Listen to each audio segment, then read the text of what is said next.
Hello everyone, welcome to today's tutorial. In this session, we will conduct a lab on ransomware using the Iqra Healthcare website. This website is hosted locally using MySQL, MAMP as a web server, and is built with HTML, CSS, PHP, and JavaScript.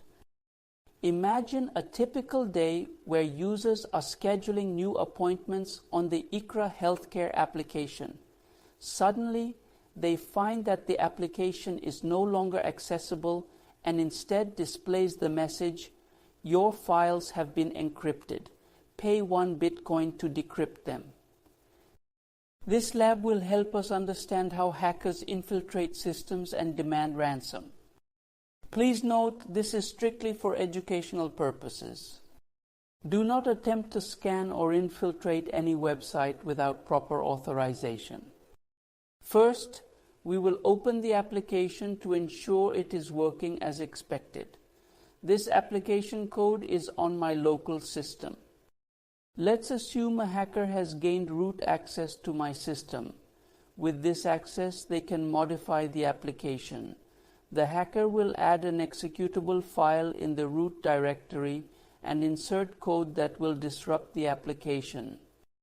The hacker will create a shell script called simulate_ransomware.sh and add ransomware code to it. Next, they will change the script's permissions to make it executable using the following command: chmod +x simulate_ransomware.sh. Now, the hacker will execute the script to simulate the ransomware attack using the following command: /simulate_ransomware.sh. At this point, the application will be unavailable to users and will display the ransomware node. All the PHP files will have the locked extension. Let's fix this issue.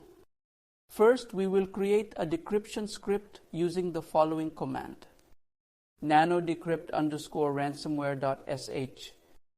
Add the following script to remove the ransomware code and restore the original index.php file. Exit and save the file.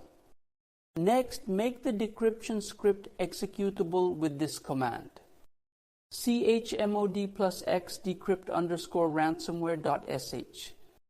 Finally, run the decryption script to remove the ransomware effects with this command: /decrypt_ransomware.sh. Refresh the browser and the application should be back online. Thank you for following along with this tutorial. Today we learned how a ransomware attack can affect an application and how to restore it. Remember, this was for educational purposes only. Always practice ethical hacking and secure your systems against such attacks.